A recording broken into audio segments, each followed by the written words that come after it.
What is CamelotDex? Today I'll be covering an up-and-coming competitor in the world of Arbitrum dexes. This protocol has recently made big strides toward becoming a leader in this space by achieving the third highest volume of any token swap dex on Arbitrum.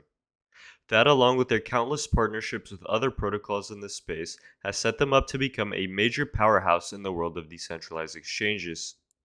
In today's video, I'll break down some of the mechanics that make this DEX unique and cover what their partnerships with other major protocols can mean for their potential. So what is CamelotDex and what are their goals? CamelotDex is an Arbitrum native decentralized exchange which launched in November of 2022. Some of their goals as a platform are to help new protocols bootstrap and customize their liquidity via their custom AMM engine, make all of their tools permissionless and easy to access to anyone trying to provide liquidity, to remain as decentralized as possible, and provide their users with real yield incentives for LPing on their protocol. To understand how their platform functions, let's begin by understanding their dual liquidity type AMM. In the world of decentralized exchanges, two models for token swaps have become the most adopted. These are the high volatility pair model, which help users trading higher volatility pairs, and the large size low slippage model, which helps users trading with big size to negate as much slippage as possible. Users making liquidity pools will be able to choose which type of pool they want to make when setting up their own. They've also introduced a very interesting concept for protocols to play around with, which is their dynamic directional fees. What dynamic directional fees allow users to do is set up liquidity pairs with custom fees for trading, but also choose how much users pay in fees for trading each side of the pair. Say you want to prioritize users to trade from one side of the liquidity pool more than the other.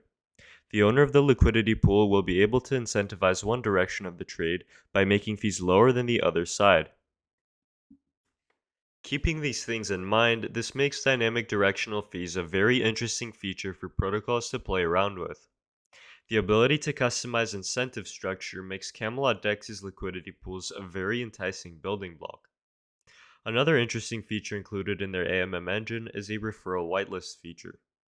Using this referral whitelist feature, protocols can get a share of fees being generated from their liquidity pools and potentially use them in other parts of their protocol.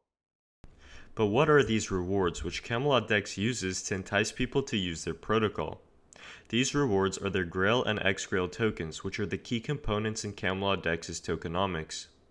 The Grail token's main use case is to be the vehicle for users to obtain X-Grail tokens.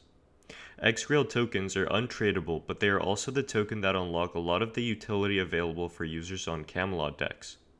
The utilities in question are known as plugins and include the ability to farm a share of the platform's revenues, get increased APR boosts for SPNFTS, be used as rewards for new token launches, and additional plugins created by CamelotDex or communities looking to use these tokens. Converting Grail into X-Grail can easily be done directly through the CamelotDex exchange, but converting X-Grail back into Grail is a little more tricky. The way in which users can reconvert their X-Grail into Grail is via vesting. In order to do this, users must vest their tokens and have the potential to receive 0.5 to 1 Grail to X-Grail if they vest for 15 days, or 1 to 1 Grail to X-Grail if they vest for 6 months. Obviously, this makes converting out of X-Grail more difficult for users, which incentivizes people to hold their X-Grail tokens for longer. Although this makes transitioning between the tokens more inconvenient, it also ensures that people who do take advantage of X-Grail utilities have it a lot harder to immediately sell off any profits they make. It forces X-Grail holders to become long-term investors in the token rather than just traders looking to make a quick profit. Next, let's move on to SPNFTs. SPNFTs are an additional layer of incentives offered by the CamelotDex protocol for users or protocols managing their liquidity pools. By using reward incentives via their X-Grail and Grail tokens, CamelotDex is able to onboard more liquidity providers to their protocol using these rewards. So what exactly are these SPNFTs?